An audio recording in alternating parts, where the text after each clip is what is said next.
Look at that. Hi, everybody. I know more people are going to be joining in just a moment. Oliver's excited about our class on Dal Makhani today. And I've been hard at work at prepping. And what I'm doing in my mortar and pestle, folks, I am just grinding down some cardamom pods, cardamom seeds, and I included a pod or two. I actually purchased, hi Angela, welcome. I purchased my seeds, my cardamom seeds, because I use them quite a bit in a package, though I wanted to show you how you can take the pods and you can grind them down, and really truly no need to get rid of the skin. It kind of like almost dissolves into your dish when you cook it. And one thing about cardamom that's really cool is these green pods. They have that floral sort of taste profile. They're absolutely lovely and beautiful in curries. They are a breath freshener as well. And so we'll often just take a pod or two and we'll chew them down. And they're just a wonderful spice to get into your day-to-day. I want to show you what I'm cooking today. And we're going to look at Indian for Everyone, which is my third cookbook. And we've got on page 124, Dal Makhani, buttered black lentils. And lentils, really more of a legume, but it looks like a lentil, and I'll show you what it is in a minute. But we've got a recipe here as well, black dal with kidney beans, but also buttery black dal, Dal Makhani. That is on page 61. There's another recipe on page 60 in the Indian slow cooker, which is my first book, but I updated it last year in 2019, and it came out, this edition came out in November. So if you don't have this, grab it if you can. I've got a recipe in here in the Indian for Everyone cookbook as well. I want to show you which legumes we are talking about. We're talking about Urad Dal. So that is the dal, but here, let's show you the photo. Right, let's go to our page 118, why it's so important. Hi, Sally, thanks for joining, welcome, good to see you. It's nice to get my cookbooks and get these pages just marked, because they're going to showcase exactly what all of these legumes are in all their different forms. When me too, I've got to wait until this is done to be able to eat it, but you can have some too. You got to start cooking, Sally. So urad, U-R-A-D, is this, it's technically a bean, it's a legume, but I didn't want to call it black beans because it's misleading, because you think of the Mexican black bean when we talk about beans, but this is the Urad Dal. If you do look on my website, indianisapplepie.com, we sell this dal because it is so difficult to find in Western grocery stores in this form with the skin whole and intact. Here it is split with the skin. Here is the Urad Dal split without the skin. And here is the Urad Dal, Dal Makhani, for Punjabis, is incredibly special. It is made with this really tough cooking dal. Why? It is so wonderful to put it in your crock pot or in your Instant Pot and let it cook down. Here's what you want to do. Our dals are cleaned repeatedly, and that is why they are cleaner than if you go to sometimes the Indian grocery store and purchase them. But you still, with the black dal, because it is black, and you could have little pieces of gravel in there, whatever it might be. I just put it on a white plate like this. You move it towards you. Pick out whatever little pieces. You won't really have any. I did this with the 3 cups that I doled out this morning, and I really just pulled out one little piece, which was actually a Moong dal that got mixed up in here. So dals are becoming cleaner and cleaner. Ours are double and triple cleaned, very critical. So just look through it because it's black and that is what happens sometimes. You never know, the debris can get caught up in there, and you don't want that in your cooking. That is the worst feeling in the world. Let's go over here. I'm going to show you. Whoop, whoop, whoop. All right. I will turn the camera around in a moment, I promise.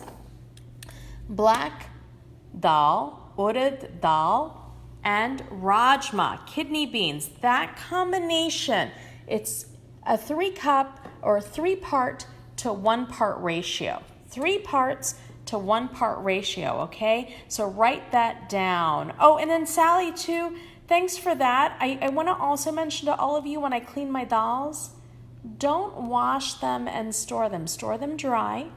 Any little bit of moisture in your dals when you store them. I had a friend that used to wash and then let them sit out and dry and then store them in her jars or her canisters. I don't think that's smart to do. I think that you've got to just keep them dry so that they stay really fresh, because once you put moisture in here, they can go bad for you, okay? So 3 parts, 1 part kidney beans. Everyone's got kidney beans, folks, all right?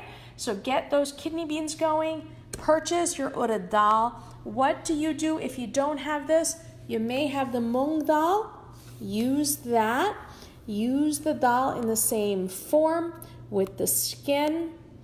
It will not be quite that same taste profile, but you will get that same sort of level of texture. It will break down for you, okay? So that is one thing that you can do. Now, what I do is, as I am prepping, because it takes a little time to prep, I've got my urad dal and my rajma. 3 cups urad dal, 1 cup rajma. That's what's going into my pressure cooker. I'm actually trying these recipes out and testing them as I am doing these live feeds. You're watching this process unfold. So I'll give you those measurements in a bit. I'll put the recipe on my website. But for now, know that you're going to take that 3 parts to 1 part ratio, let it sit in a bowl. Here's another tip that I talk about all the time. Have an electric kettle, put boiling water in here and let it sit. You will speed up that soaking process so much. All right? So let's flip. Hi, everybody. Thanks for joining me. This is going to be the Dal Makhani cooking lesson today. I ran this class for Whole Foods a couple weeks ago, right before this crazy pandemic, and it was a hit. People loved the recipe. It is set up to work in an 8-quart pressure cooker, but know that Indian food is incredibly scalable. You can scale it up, you can scale it down. Generally speaking, in your 8-quart, you can fit between 3 to 4 cups of legumes. So get out a pen and paper and jot some notes down. For the urad dal, 3 cups in your Instant Pot. If you don't feel like jotting anything down, no worries, just listen. I will have that recipe on my website soon, probably by tomorrow will be my goal, okay? So 3 cups urad dal, 1 cup rajma for an 8-quart pressure cooker. Now, if you were going to put it in a 6-quart, which is the size that most people do have, because not everyone is as crazy as I am, I will test that for you.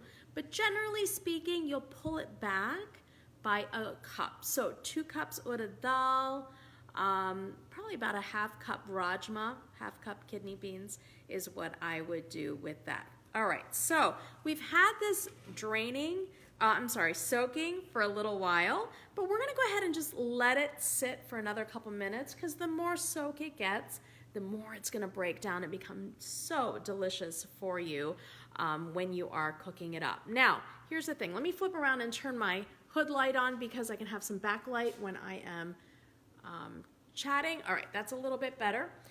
Another thing that I want you to do and remember is use the tools that you have in your kitchen. So my, oh goodness, all right. Food processor. Thank you. I had a moment where I totally blanked. Sorry about that. Food processor is the term I was looking for. The food processor is your best friend, especially for curries. And curries, I don't mean curry powder. We do not use curry powder in Indian cooking. I mean gravy, okay? Because what it's gonna let you do is take your main ingredients and really grind them down into a beautiful paste without having to put all that muscle behind it. In my dad's village, I have seen, and many other villages when I've traveled throughout India, I've seen many people actually, and I say people because men are cooks too, sometimes they're the best chefs in some of those kitchens. They will sit with a huge mortar and pestle and grind all of these onion, ginger, garlic into a paste.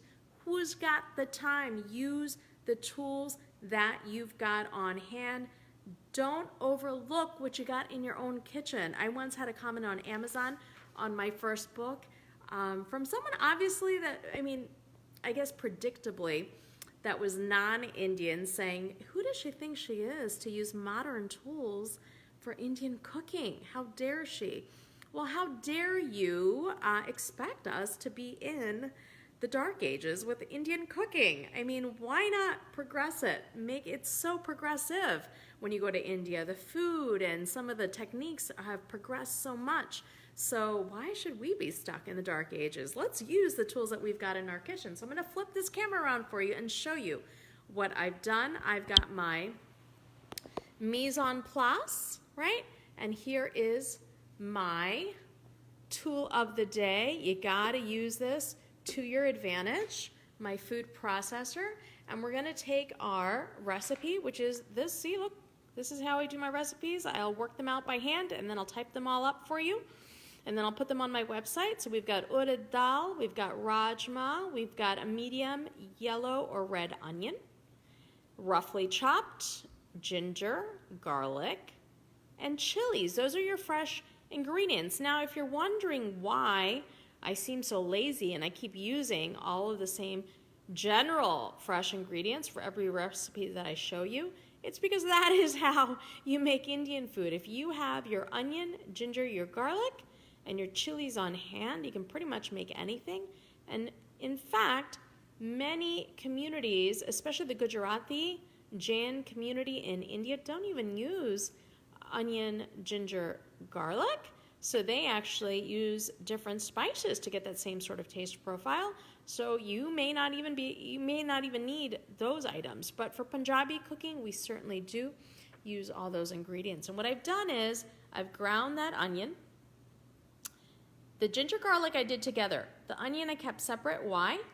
Anybody know? Because of the moisture. You can see it in there. Just that little bit of moisture. You want to keep it a little separate so that the cook time, you can really cook it up well versus your ginger and your garlic. Now, what else? Here's my chili. And I've got my spices as well that I'm going to need. And let's walk through the spices really quickly. I've got my general main spices in my spice tiffin on hand there. And then I've got some unique spices. Now, when you look at the recipe for Dal Makhani, you may wonder, man, it is such a long list of different spices. How am I going to make this? Number one, you do not absolutely need every single spice on my list of spices. Here's the list right in there. You see that? Take a quick look, jot it down. You'll have it in the recipe posted soon. But you don't need every single thing. Say, for example, you're like, I don't have fenugreek seeds. You've got bay leaves, though. You've got turmeric probably, and you've got cumin seed. Ground cumin you can make in your mortar and pestle if you don't have it from your cumin seed. That's why I love the seed. Ground coriander, which is coriander powder, red chili powder. Yep, cardamom seeds. Okay, if you don't have that, don't add that in. Garam masala you probably have by now, right? Especially the folks that have been ordering from my site. I've seen all of you, and I've packaged all those orders. Thank you so much. Kasuri methi, dried fenugreek leaves. Okay, that's okay. If you don't have that, just omit it. Salt you've got, right? Water you've got. Cream you probably have, or omit it, or make it vegan like I'm going to show you how to do. So it's really not that much. It just seems like it is. All right, so we've got all of this together. We've got our main spices that we use all the time right there in our spice tiffin. And we've got our makhan, our butter. I've got grapeseed oil if you would like. go ahead and sub that out. Use ghee, clarified butter, for your butter. Okay, let's go under here, and then we'll give you a quick, because my 17-year-old was very upset that we have not been putting Oliver on camera. Hi, Oliver. He likes to sit here patiently, and he wants to say hello, but he's a little camera shy. He's an Australian Shepherd who loves us, but he doesn't like a lot of publicity, and he's kind of sleepy right now. He just had breakfast. So, all right, he's gonna hang out down there, tucked away. And what I'm gonna do here is just quickly read you some of these quick directions, okay? Place the Urad Dal and Rajma in a deep bowl and soak in boiling hot water while you prep. We did it. In a food processor, grind the onion till smooth. We did it. Transfer it to a bowl. You want to have everything prepped beautifully. Fran, wonderful, wonderful question. Thank you for the question. The question is, can you use coconut oil? You absolutely can. But here's the thing on coconut oil for Punjabis. We are from North India. We do not like that marriage of coconut oil, that flavor, in our North Indian curries. So I would say that if you are cooking for someone who is Punjabi, I would use either a high smoke point grapeseed oil, a vegetable oil, or a ghee. Or if you don't mind a little bit of coconut oil taste, you're absolutely fine to use coconut oil. It's really more of a regional sort of preference. We love our coconut oil in South Indian dishes, not so much North Indian dishes. And we've got, in the same food processor, no need to clean the base because it's all going into the same thing. In between the onion, the ginger, the garlic, the chilies, I did the ginger garlic together, and you're going to transfer all that to your bowl. And then we'll do the chilies. And now we're ready to rock this Instant Pot. Look at this. This is like the mother of all Instant Pots. It is an 8-quart. And what I'm going to do is, I like to start from scratch with all of you, because if you are newer to Instant Pot electric pressure cooking, then you might want to see it all from the beginning. Let's hit saute. See that button right there? Saute. It's going to be on more, which is fine. It may get a little hot. When I'm chatting a lot, I often try to take it down a notch, but here's how you do that. It's on, but we can always hit cancel and do it again. I want to really take the mystique out of this for all of you. Less, normal, more. And this is coming from a girl who saw her mom's pressure cooker blow up one day. And I am deathly afraid of pressure cookers. The electric pressure cooker took that fear away for me, because it is very, very safe. This is on. We're going to wait for it to go hot before we start cooking. Flip this around so I can actually talk to all of you. So I will say the electric pressure cookers are so much easier to handle. The stovetop with the whistle, I get nervous about, because they're just unpredictable. I just did not grow up using them. My mom, it blew up once when we were little, and then that was it. She did not go back to it. We used the crock pot. That's why my first book was all Indian food in a slow cooker.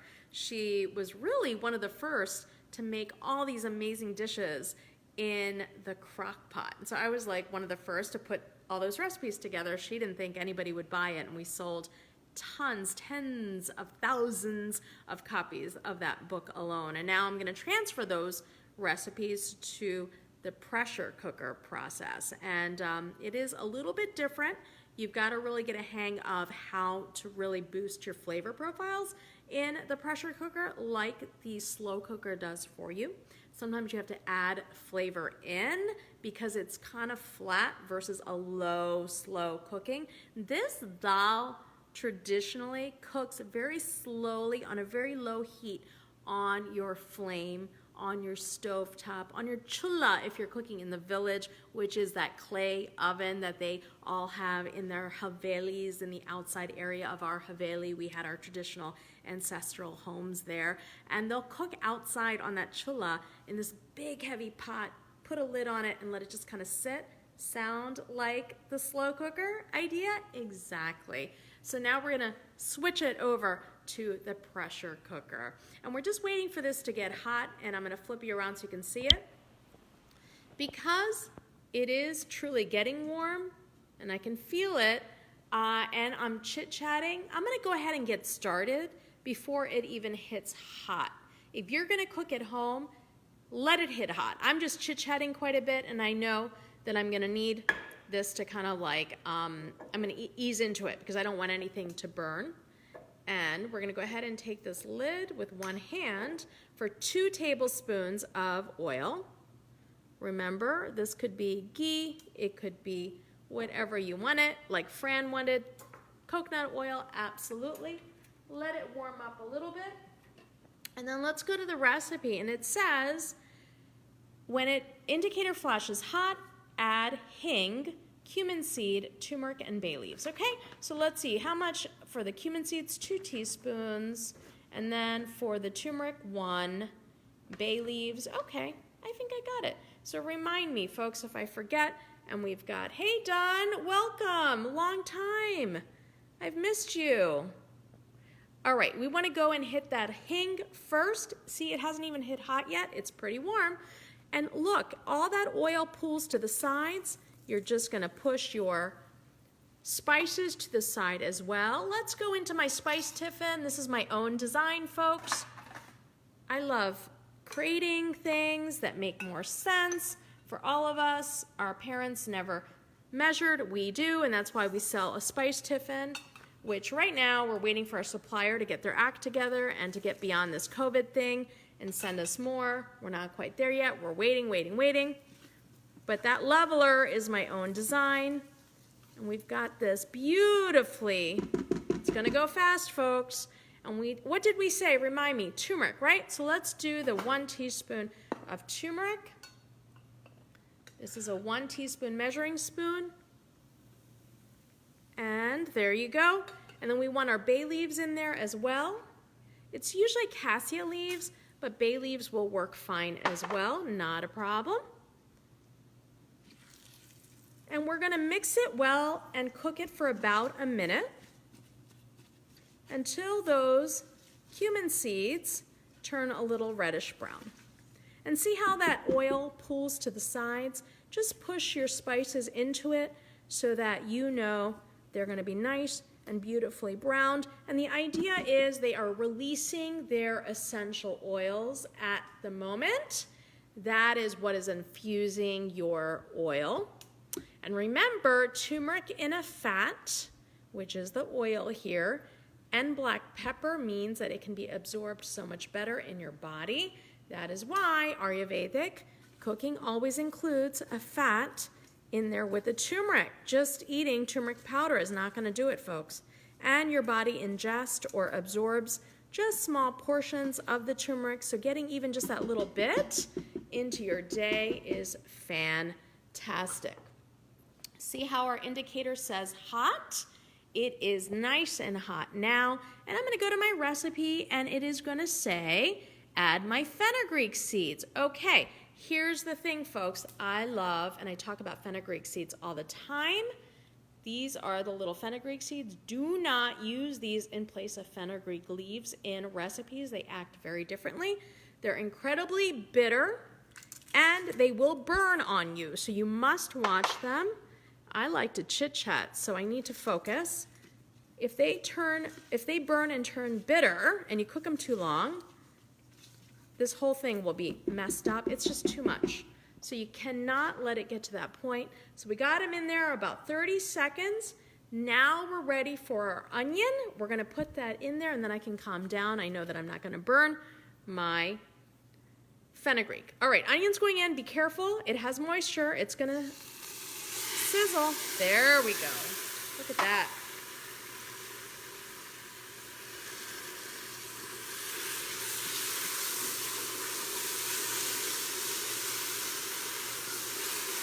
You can open your pores up as you cook. I'm realizing I'm 5'2". This pressure cooker, it's so big. You could probably like give a newborn a bath in here, of course with it unplugged. I'm joking. I'm hoping no one's gonna send me emails. I'm joking, but it's big enough. I need a stool though, because I'm only 5'2", to be able to look into it. Next time I will get a stool. Exactly, Fran, like burnt popcorn. But you know what? It's part of the reason why when people use fenugreek seed, they mess the dish up in a way because it just tastes wrong to them, and it's because it's just overcooked. You don't want that. But keep in mind, bitter foods are incredibly good for you. Please look into it. Yes, I am on my tippy toes, Angela. Right now I am. Bitter foods actually cleanse your blood, and they flush your toxins and improve digestion. So that's a really important aspect of Ayurvedic cooking. And the science of Ayurveda is all about including those bitter foods into your meals. And the idea is you have all these different taste profiles all in one beautiful, delicious bite. You've got the bitter, you've got the sour, you've got the sweet, you've got the salty, all in one. And that is why Indian food is completely addictive.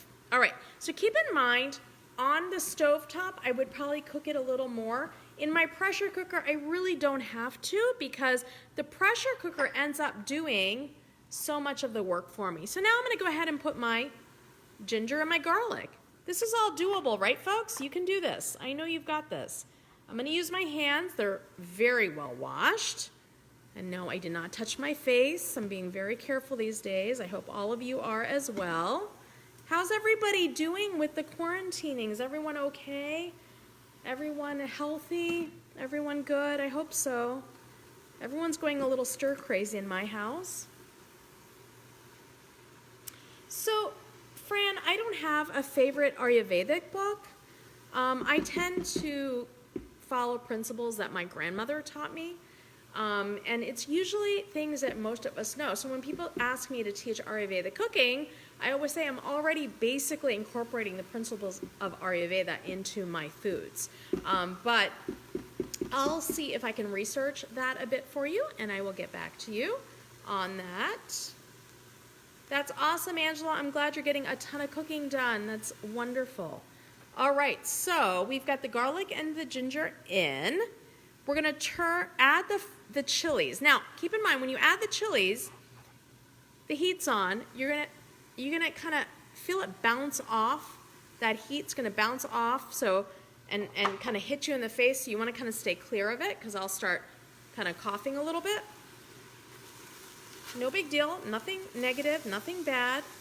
It's all good. And I'm gonna turn this off. So I'm gonna hit cancel. And it's still sizzling.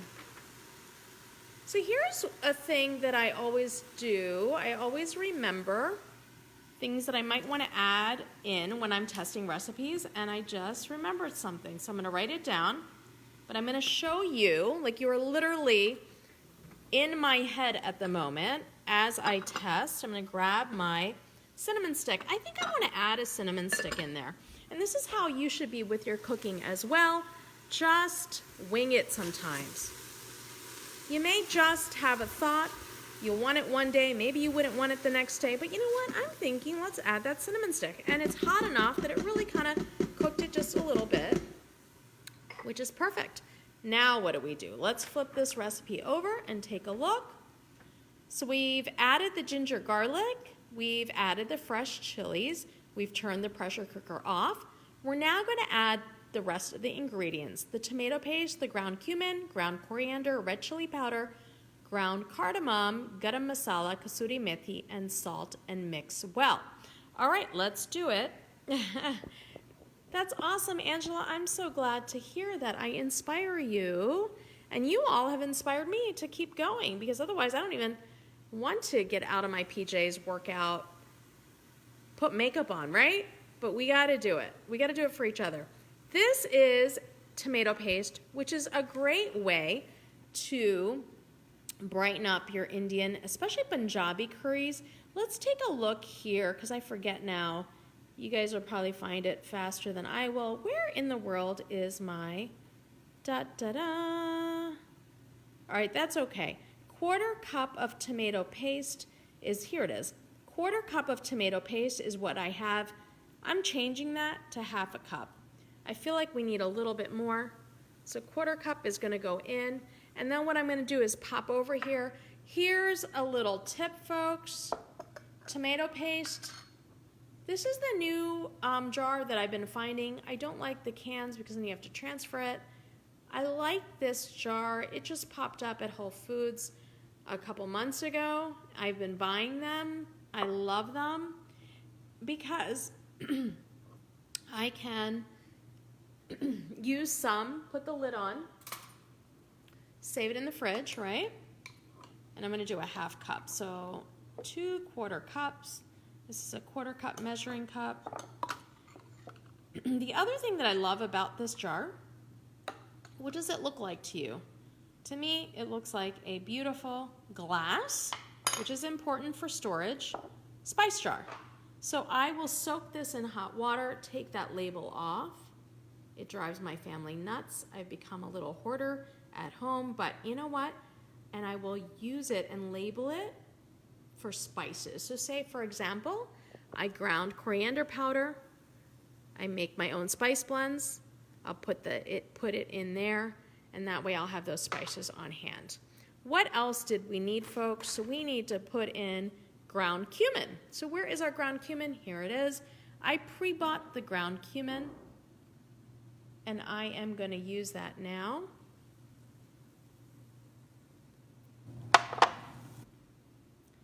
And ground coriander, 2 teaspoons of that.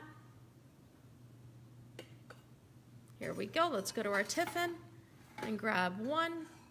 The heat's off on the pressure cooker, so it doesn't matter how long I take. But I think someone might be at the door. I'm gonna let it go. They'll go away. Oh my goodness. Red chili. How much red chili do we need? 2 teaspoons. Remember, on heat. You are making this at home. Make it for you folks. You're not cooking for me at home. If you want the heat, use the red chili or cayenne. If you don't put it in. If you want a little less, reduce it. The reason my recipes are incredibly spicy is because it was my goal to give you the recipe as we eat it. I don't want to give you a recipe that is watered down and then you're wondering how it should actually taste. So the idea is you make it what you want. All right, let's put the ground cardamom in here. And Hina, great question. So you're asking, do you have to adjust the amounts if you roast the cumin seed and grind it yourself? So this is unroasted cumin seed, just so you know. And you're right, if you roasted it, you would indeed, let me talk to you directly. If you roasted it, you would indeed have a stronger taste profile. But I'd say no, largely because I love strong taste. And that's me. I was raised on cooking in Indian villages, Punjabi villages, so we all love that strong sort of taste profile. If you don't, you can pull back a little bit. I have a feeling from reading your post, though, that you will love it and appreciate it full flavor. So don't pull it back. It's fine. All right, let's go back. I hope that answered your question. Your cardamom is going in. Here's the thing. This cardamom really gives it that Dal Makhani sort of taste profile and that kind of gourmet, I call it gourmet without the snob, taste. I know, I'm terrible. I don't like the shishi of gourmet, but I love gourmet, right? Gourmet and practical. But if your family does not like cardamom, it has a very floral taste profile, just omit it or put less in.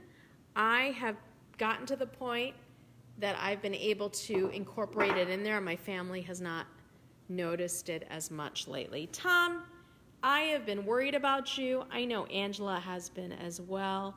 How are you? Are you doing okay? We've missed you the last couple of days. I thought maybe, you were done with us. You had another Indian online Facebook cooking class that you were following. I wasn't sure what was going on. So thanks for joining, Tom. We missed you, right, everybody? We missed Tom. All right, so tablespoon, folks. See, Angela, I'm in your head now. We've gotten to know each other. So we're going to do a tablespoon of garam masala. Yeah, when I don't hear from you guys, like Don, I haven't heard from you, I get nervous. I get worried about you. So if I don't hear from you, I'm going to reach out and make sure everyone's okay. So we've got a tablespoon of garam masala going in. Remember, 3 teaspoons equals 1 tablespoon. So we're going to do 3 of these because that is now in my new spice box creation, spice tiffin as I call it. We have a teaspoon measure because 3 teaspoons is 1 tablespoon. Fran, you do in Swedish cuisine in baking, right? And it is the white bleached cardamom, green cardamom. Is that correct? Just correct me if I'm wrong. I may not know that, but I do feel like it is the white cardamom, and they do use white because of when you bake, you don't necessarily want to see that green. So it's really fascinating. I love learning about different cultures and how they use different ingredients. Tom, yes, that Costco line is long, but I think it moves relatively fast. We were there, and it's good that you got it out of the way during the week, my friend. All right, kasuri methi. Methi is, remember we put the fenugreek seeds in? This is the leaves. Like cilantro grows up to be, coriander grows up to be cilantro. Methi seed or fenugreek seed grows up to be kasuri methi.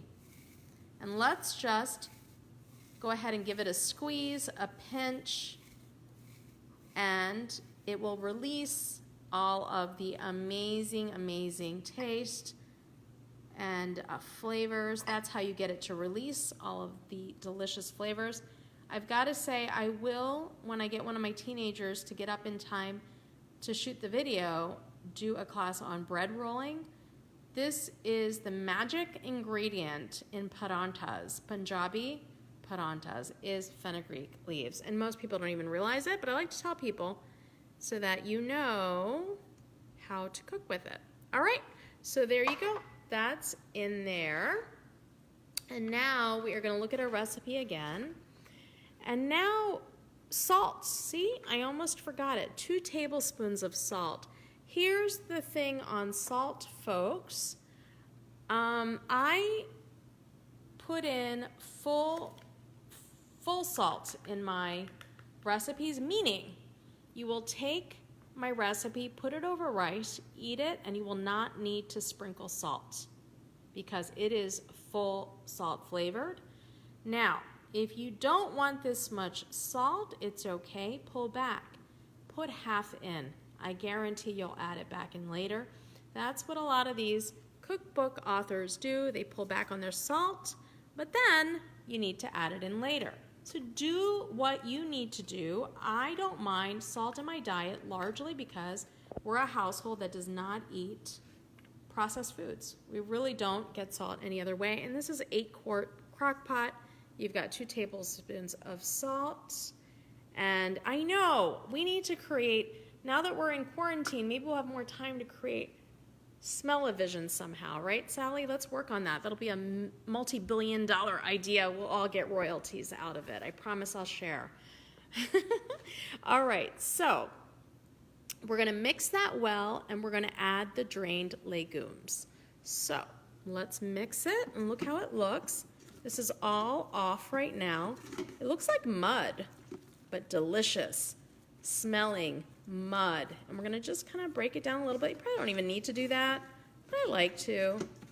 There we go. All right.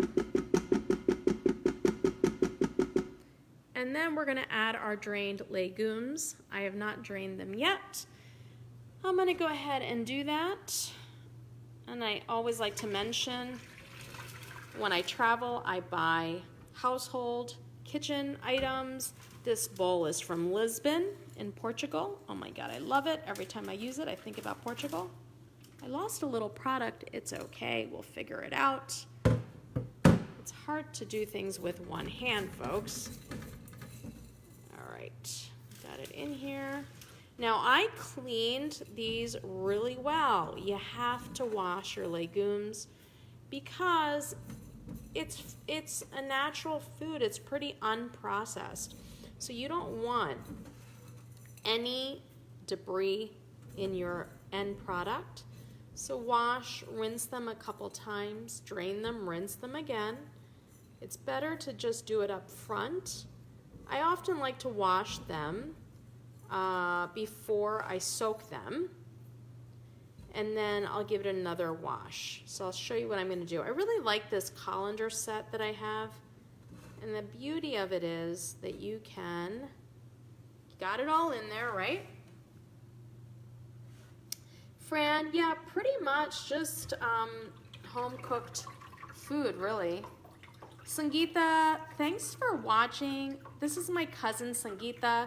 She will attest to everything I tell you about my dad's and her mom's village of Picky, how special the cooking is there. She's watching from England. Thank you for tuning in, Sangeeta. It's so nice to see you pop up there. I wish I could see you. All right, so we're gonna rinse it one more time, and we are making Dal Makhani. And it's hilarious because our parents rarely taught us how to cook Indian. It was really my grandfather, and that's my dada, and for Sangeeta, her nana, that taught us how to cook Indian food. Because he was such an amazing, amazing cook.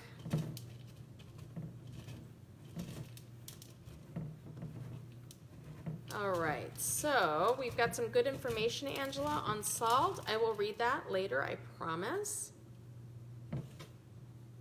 And here we go. Sangeeta and I are pretty much the same age, so we have lots of fun memories of being kids together, traveling, all that fun stuff. All right, hold on, folks. I promise I didn't go anywhere. I'm just gonna get all of this product out of here. There it is. And now what I want to do is we're going to go ahead and put our water in. Yeah, you know, Tom, dessert culture in Indian restaurants, you got to look at the cuisine as a whole.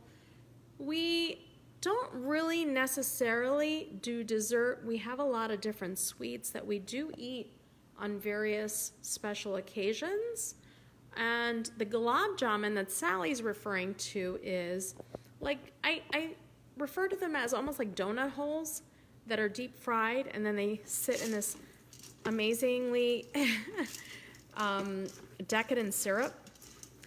And they're good, but you know what? If you make them homemade, oh my God, off the rails. So amazing. As my husband calls them, gulab jamun, because we're jammin', that's his favorite dessert. And not too complicated to make. You gotta kind of fry the balls, and then you gotta soak them in the syrup. And again, very sweet, you're right, but if we're gonna have a dessert, we're gonna make it very, very sweet, is what it is. All right, so we've got a little bit of odds and ends there. And then we've got to put the water in. Here's the thing. I have 10 cups water in my recipe. I'm actually going to try it with 9 cups because I think I want to pull back a little bit. I want it to be a little thicker. And I'll let you know how it goes. If it's too thick, I'm going to go ahead and stick with that 10 cup. I will rewrite this recipe, just update it a little bit. So this is 9 cups water that is going in here. Can you make gulab jamun vegan? Yes, you can. I tried it once. It was pretty good. And I'll have to kind of I'll have to search for that recipe again for you. You can actually make, I've made a few desserts in Indian for everyone, gluten-free and vegan. It just depends on, like, if you're using ghee, instead swap it out for vegan butter, things like that. Dry milk, you can use swap outs for that are vegan. So little things like that. All right, so here is our Dal Makhani in our Instant Pot, right? Now here's the key. You do not want to get above this line. So even though, and I know many of you know this because I talk about it all the time, even though your Instant Pot, you can go up to here, you don't want that because it's going to build all that heat inside and that steam. And you don't want anything above this PC max line, 2/3 full.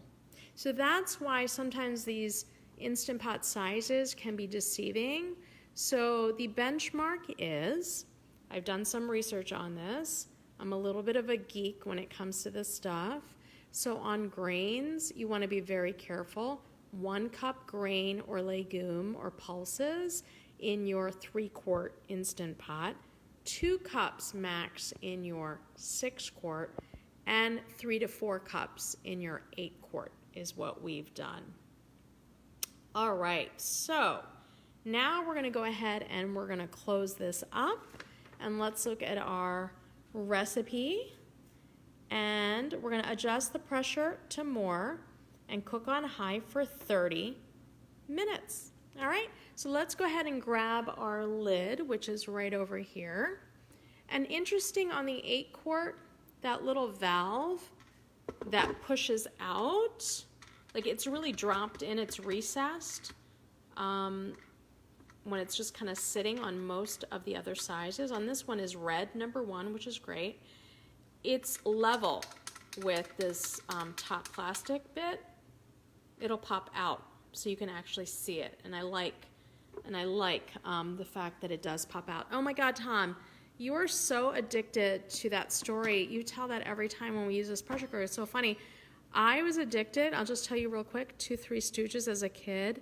My mom had no idea what that show was. She saw it one time, she banned me from watching it forever because, she was a new immigrant to this country. She had no idea what the heck I was watching. So I'd sneak it in and I'd still watch it. All right, let's close this lid. All right, make sure the valve is going to the right, so clockwise, that way. If it's this way, it's releasing the steam. You don't want that. What will happen is it will overflow. So hey Monica, thanks for joining. Hope you're well. All right, so don't be worried, Tom. It'll be okay, I promise. I'm the worry wart. So if I'm not worried, you should not be worried. Just make sure that valve is turned off. And now we're gonna go ahead and work the panel, okay? So the panel is gonna be, you wanna hit pressure cook. And when you push this button, wherever you were prior to, whatever you cooked before, this machine has got a memory to it. It's gonna pop up that time. You'll adjust it if you need to. Pressure cook, look, I was cooking something for 5 minutes. I want it now for 30, so I hit the plus button. It's really as simple as that. There's no enter. And look, here, I wanna cancel it. That's how you get out of it. Okay, let's cancel it. And then let's hit pressure cook and see how this, pay attention to that. It goes to less. It goes to normal. It goes to more. We want it at more. We want all that heat. And 30 minutes.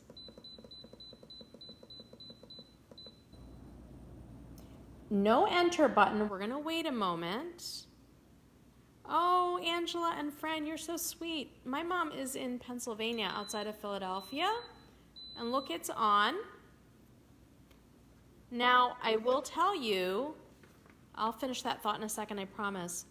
But nothing, and if someone can, well, it won't even matter if you time it because I'm gonna have to pull out of this sooner. It'll take some time. Remember, nothing is magic.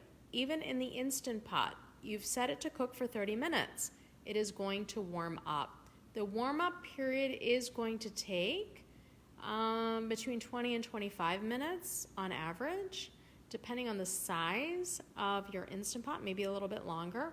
It will cook for 30, and then it is cooling down after that. So it is going to take a little bit of time, and I would love to introduce you to my mom.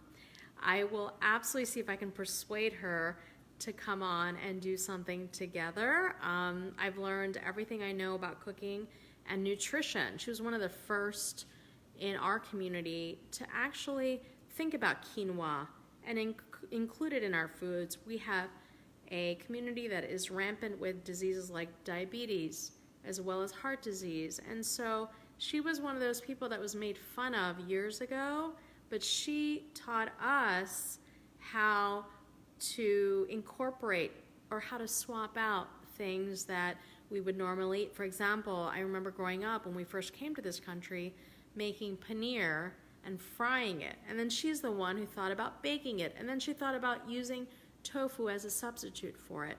So that's why, honestly, my whole food,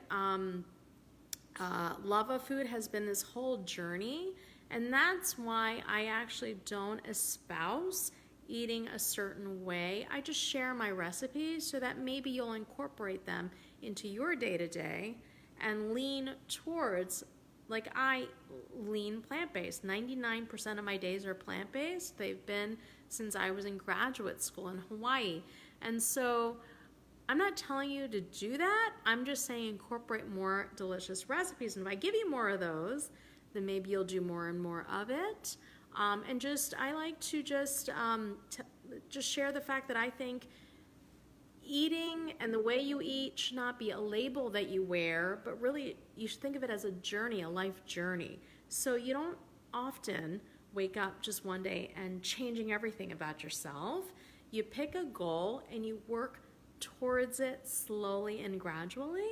And that's how you'll be most successful. So I like to take the pressure off people. Everybody, honestly, no matter how you eat, should be welcome to sit at my table and find something they love to eat and enjoy. Because the thing was, being vegetarian back in the day, growing up in the 70s in Philadelphia or outside of Philly, I was made fun of, not just by folks that were non-Indian, but often for the way we would eat quinoa and things like that by the folks that were Indian. So I don't like to do that to folks. I think that if I meet you where you are, then maybe we can share and break bread together. Mine might be gluten-free, yours might be gluten with gluten. It's okay, we'll all get there in our own ways. And exactly, eating Indian food will help you eat more vegan. I'll tell you why. Because we're one of the few cuisines outside of, I'd say, Ethiopian, where vegetables are showcased on the plate much more so than meat ever is. Meat's the sidebar. It's great if you have it, but you don't need it. And I have many folks that I feed. I'm a former television reporter from Chicago, and I have a lot of photographers that I worked with that were raised on meat and potatoes.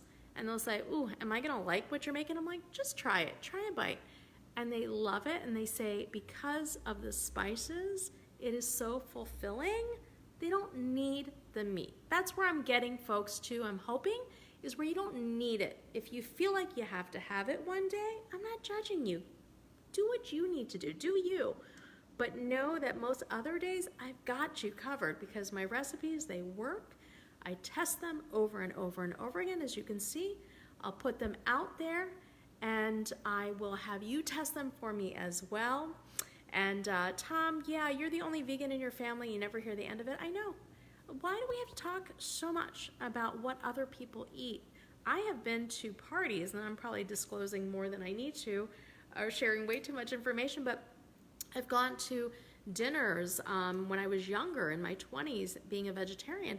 Everybody at the table, not just non-Indians, but Indians as well, really bad manners, ordering a ton of meat dishes, and then there's one veggie dish that comes. It gets put right in front of me, and because we're all sharing, everyone eats it, and then I have nothing to eat. That's why I go out of my way to make sure that there's enough food for everyone. If someone has a dietary preference or restriction, I always make sure they have more of whatever it is so that they don't feel that way. I just don't like making people feel the way others made me feel. It's just rude, right? So let's just be more inclusive, more open. We can talk about food, but there's no need to put people down for their food choices. All right, so here's the thing. You know, Fran and Tom, we're here for you. Be supportive of each other, but then also give your family maybe some bandwidth in the sense of maybe meet them halfway and create recipes and just share them. Maybe they feel like you're trying to change them, and that's why they push back a little bit. So that's why I just don't push too much.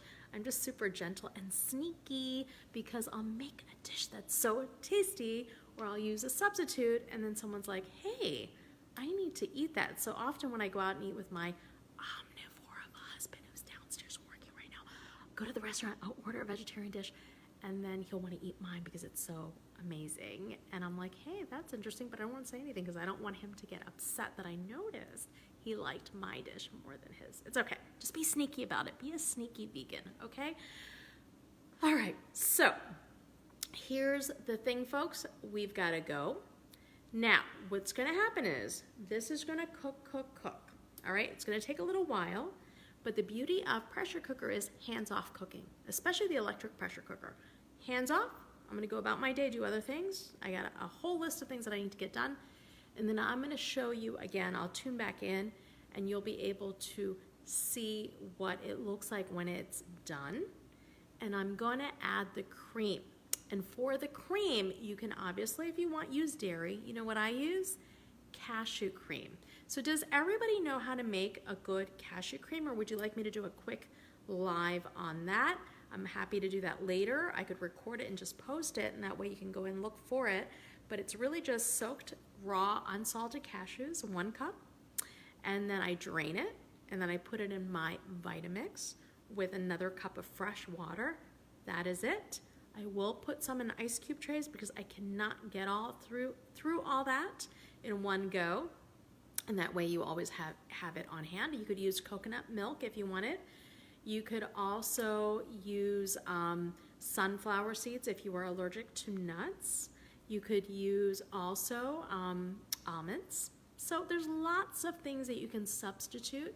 If you have a household that prefers the dairy, then just take half of what I'm going to make and then use the cashew cream on half, use the dairy in the other half. My household loves their dairy, but they don't even miss a beat if I put the cashew cream in there, so I just do it. Remember though, nuts are higher in fat. It's good fat, but you need to manage it if you are looking to lose weight. I'm looking to lose another couple of vanity pounds, so you just have to kind of think about it, that's all. But it is definitely a little bit, I think, better for you than getting the dairy in or eating too much of the dairy. So I will do another live for you on that, and we will add it in. I'm going to show you how it will transform. And that is basically all Dal Makhani is. If you need the Urad Dal, find a good Indian grocer near you. These days, though, a lot of people are not going to the Indian grocery stores.